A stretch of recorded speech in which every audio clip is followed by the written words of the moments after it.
Hello, hello, hello, and what is going on, everybody? It is Master of the TDS, and I am joined by my lovely wife, WritingRaven. And we're back for another episode of Psycho-Synopsis. Indeed. The segment where we summarize all the Psycho for you. Just a scattering of topics throughout the week, all summarized into one neat little package for you to enjoy and consume at your leisure. You're welcome. We have a lot of interesting topics to discuss today. Understatement. So without further ado, let us bring in our first client, the new Ninja Turtles trailer. I got a jar of dirt, and guess what's inside it? Seth Rogen's career. He has one? Apparently? Aside from looking terrible in general, the upcoming Teenage Mutant Ninja Turtles Mutant Mayhem animated film will feature another race-swapped version of April O'Neil. And an overweight one at that. Yeah, they made her black and they made her overweight. This has created a lot of controversy online because you're not allowed to say anything about characters when they're race swapped or body size changed or sexuality swapped, or you're just a istophobe. Or a bigot. If they had just done this and not made a big deal of it, maybe that would have gone over better. But there's no need for this. None at all. They could have just kept the character the way that she was and introduced a new character who would have been her friend or whatever, who was, black or more whatever. The problem here is that these people who are defending this change don't actually know what they're talking about. I know.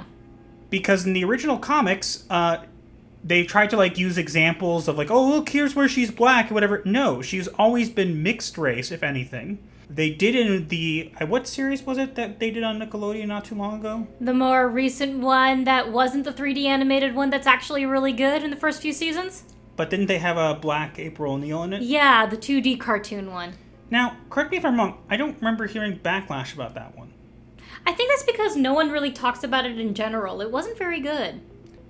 There's no need for this, and obviously, it's Seth Rogen, so that was already kind of a red flag, but the animation style looks pretty bad.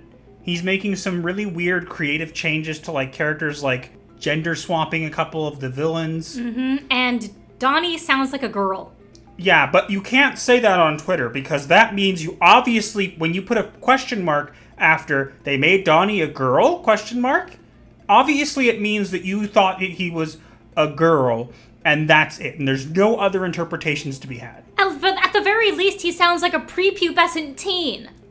I thought it sounded like a girl. So did I. I mean, what are they trying to do? Make Donnie look even more pathetic by making him the stereotypical nerd? I don't know. I think this whole thing looks like a train wreck. A lot of people haven't been liking it, and there will be people out there who will adamantly defend it, but if you ask them for reasoning, they don't really have. No, not at all. Again, nobody cares that you put diverse characters into shows. The problem is when you insert them when they have no point in being there, and you only insert them for woke or token points. Yeah. Personally, I will stick with the original cartoon that I grew up with, the 2006 cartoon that everyone remembers from Cartoon Network, and the Nickelodeon one from 2012 or 14 that was the 3D animated that was actually really good. That had April in high school, but was still good. This isn't going to go over well. Not at all. And if anything, we're all getting tired of this. Black people should not have to settle for hand-me-down, race-swapped white characters. Mm-hmm. Give them their own characters, give them their own stories. There's plenty of them out there. And if people criticize a character, guess what? What? If you don't agree, you can not agree. But whatever happened to doing so respectfully? It died. That's a shame, because fandom used to be about discussions. It used to be about people having, discussions. Hey, I think this. Well, I think this. Oh, okay, why do you think this? But now it's, you're this. And you go, no, I'm not, and blah, blah, blah. And they go, oh, okay, so what is your reason?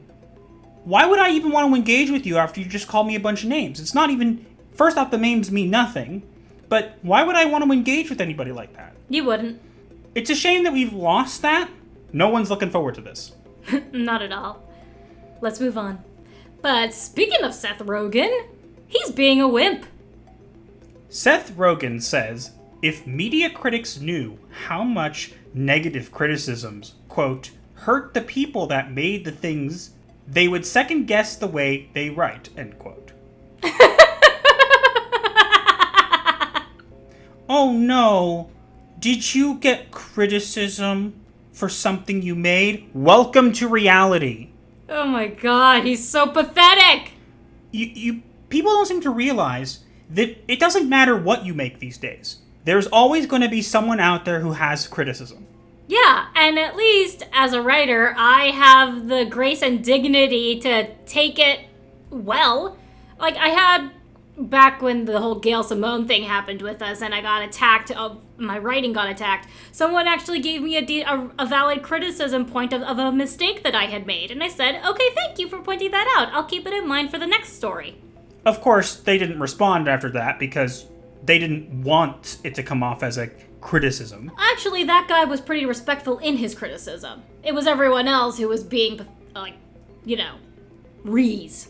Anything you make is going to get criticism. It's just how life works. You can make the most amazing thing ever, and it won't matter because there will always be some people who aren't happy with it. And saying that it hurts people's feelings, no duh. You mentioned, Seth Rogen, how you're a perpetual teenager. I believe you. Because I'm sorry, most people learn that the world doesn't revolve around them, and that if someone criticizes something, you can be upset by it, you can be hurt by it, but you can learn from it and move on. Mm-hmm. Only people who have never grown up and never matured enough to recognize the fact that criticism is a very valuable gift. Mm-hmm. Think about it. People are criticizing you because they care enough about what you're creating that they want you to do it correctly. They want to make something that everybody likes, and so they have criticism for you, and instead of getting upset about it and crying victim, maybe you should take a step back and recognize that if they weren't passionate, they wouldn't be critiquing you at all. When fandom actually dies will be the day that nobody criticizes things that are wrong, because that means nobody's passionate about them anymore. Yeah, and it means nobody cares. Criticism does hurt, but learn from it. But you see, these people never want to learn from it, so it's all the fans' fault. Yeah. And that's what makes them so pathetic. Well, Seth Rogen kind of was already that way to begin with. I know. He didn't need help. No, not at all. Shall we move on? And speaking of criticism, we have James Gunn. The backlash is over 9,000! Shocking. James Gunn took to Instagram to accuse a fan of having, quote, racist presumptions, end quote, for decrying the race swap of the High Evolutionary in the upcoming Marvel film. Now, I've read the comic with the Evolutionaries and X-Men. That's not what they look like. The Evolutionaries are actually the ape race that came right before Homo sapiens. Regardless, nobody was actually criticizing it. As you can see, one person was saying, oh, why couldn't they leave him white or pick a different minority? And then James Gunn had to come back and slam it. Now, again, I think that there wasn't really anything racist in there. I think that was just the person having their opinion. But James Gunn gets the right, I guess, to come back at it. What I thought was ridiculous is look on the right here. Look at how many headlines. James Gunn slaps down racist presumptions about Guardians of the Galaxy cast.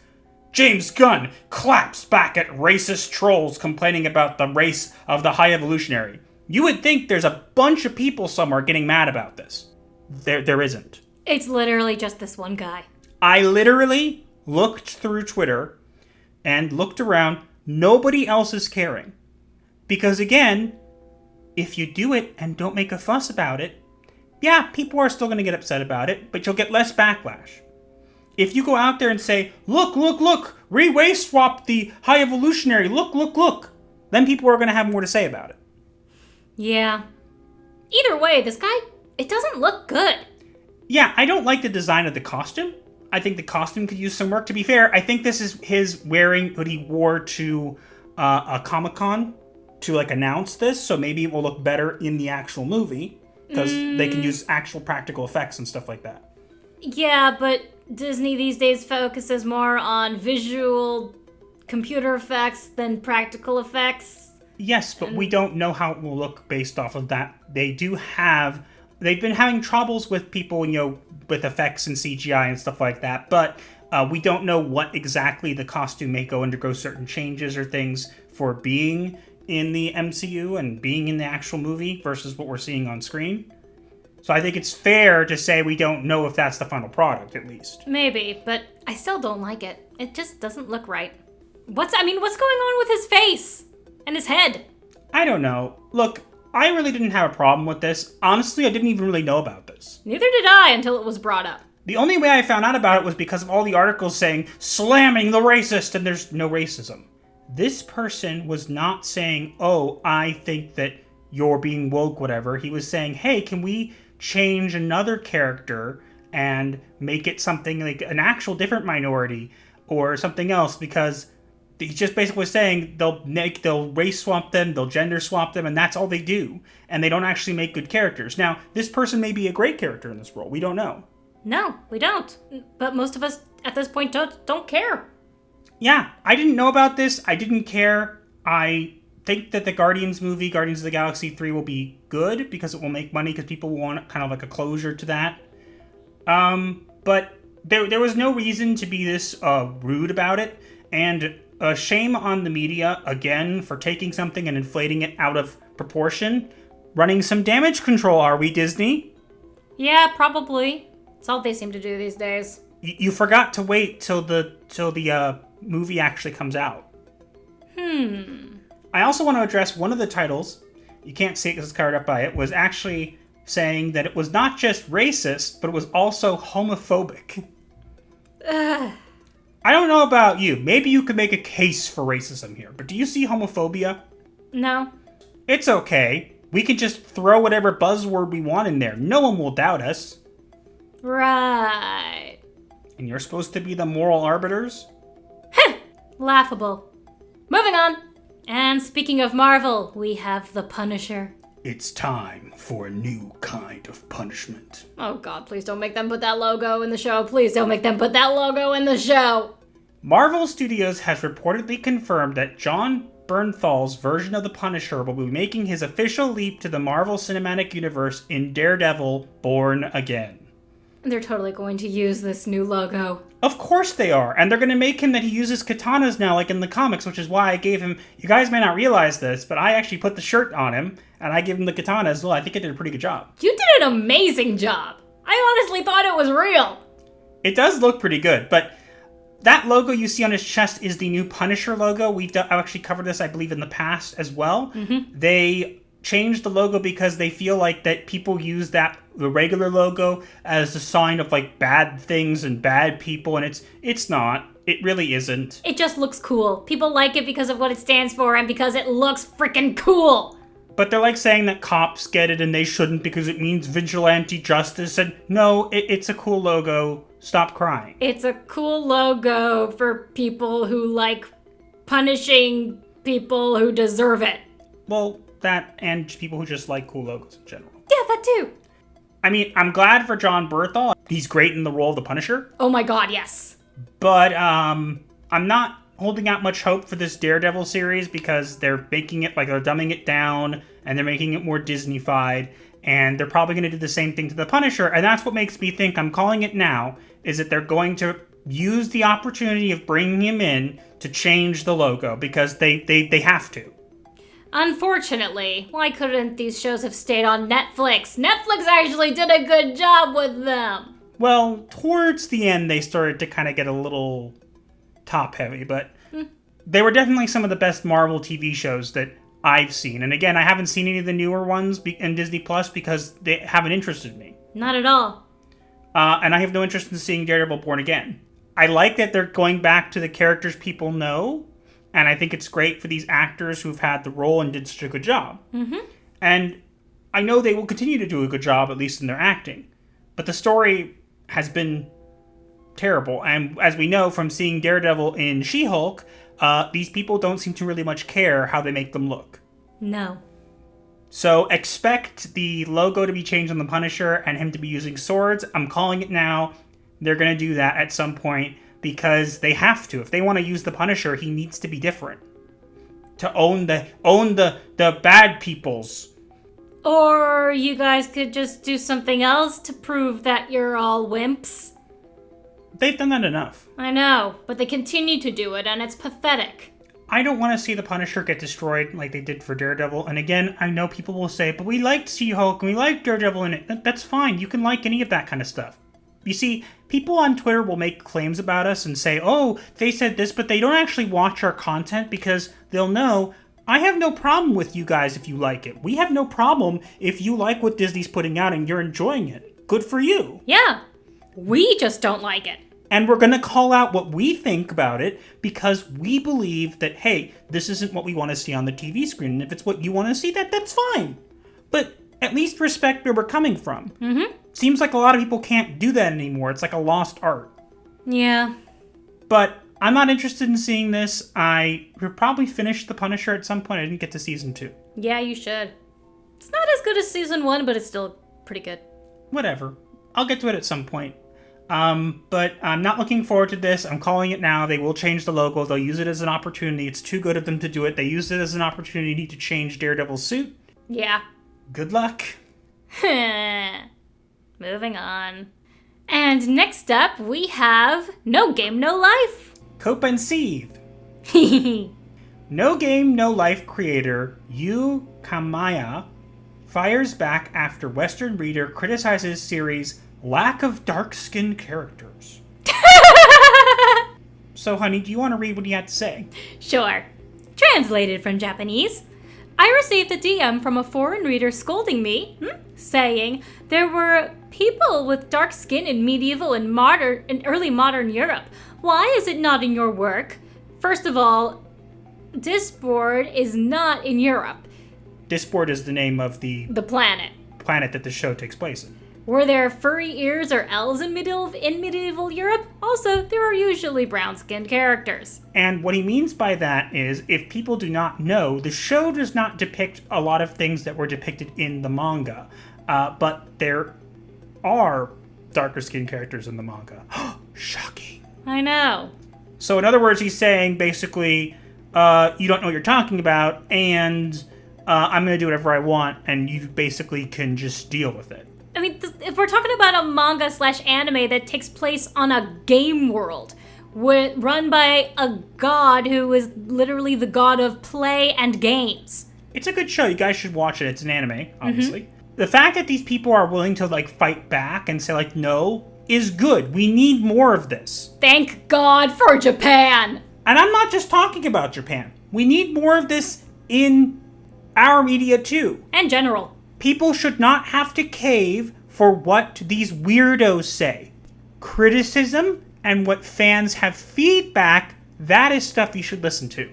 This is not feedback. This is someone who watched the show, didn't read the manga, and decided that I looked through this entire show and didn't see anyone with black skin, therefore you are a bad person. If that is what you are watching in the show, and that's what concerns you about the show, then you're not a fan. Mm-hmm.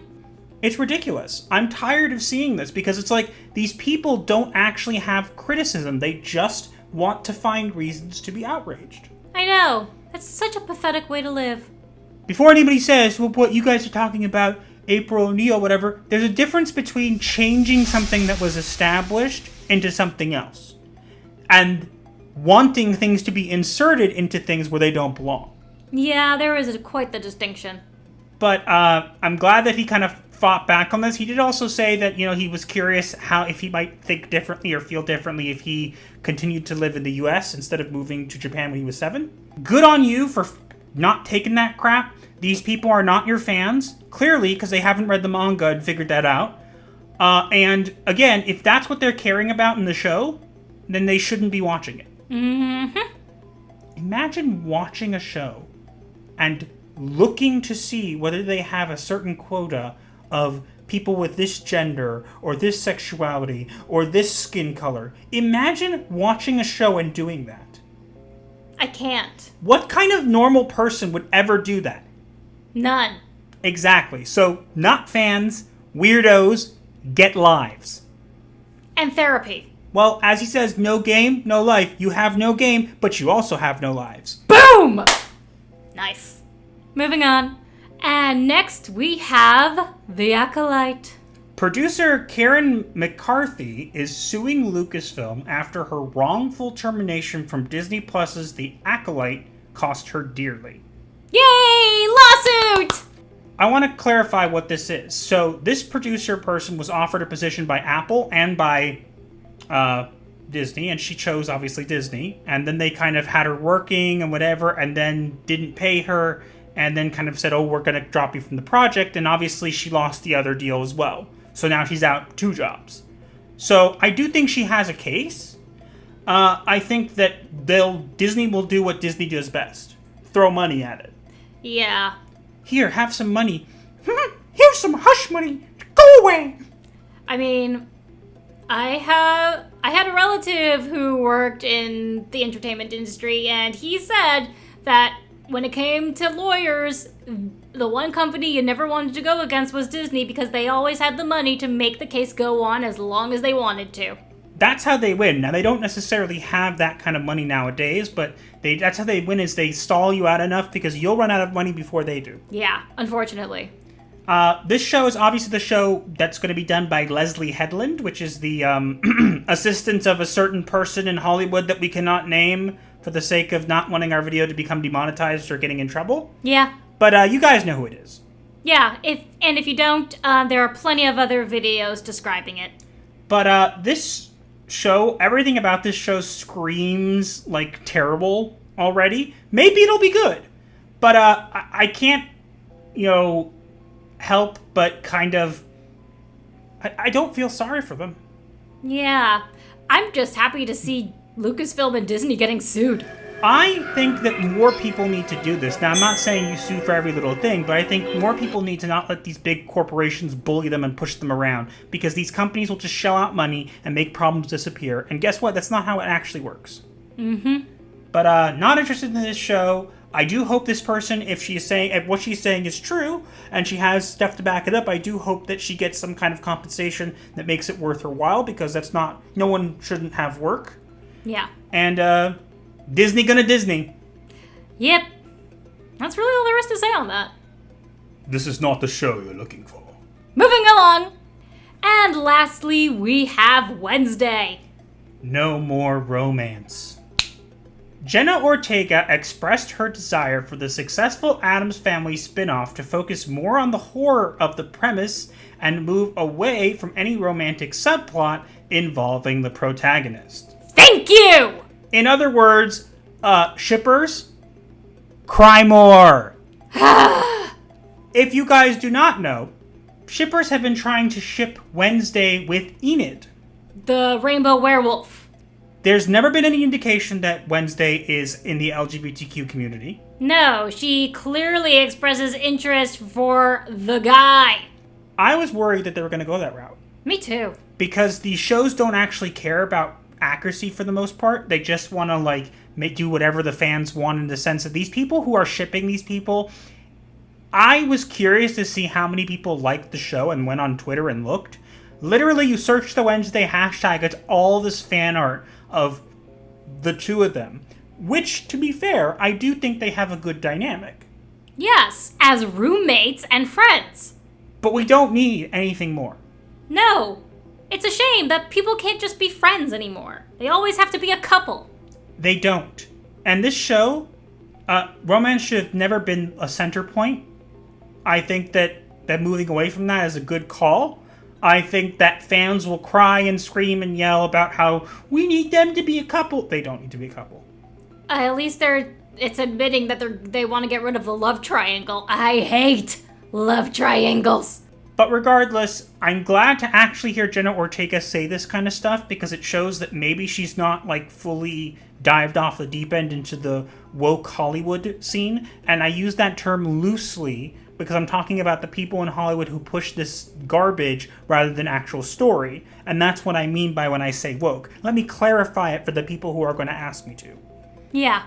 So, basically, it's just a breath of fresh air. Yeah. We need more of this, and props to her. I hope that she sticks to her guns and gets this, because maybe we'll actually see a better season 2 without that extra gobbledygook. And maybe Tim Burton will direct more than just 4 episodes. And maybe we'll actually watch an episode and then review it live and do that going forward, so we don't have the problem that we're running into now, not having enough time to actually record the reviews. We will get them all out.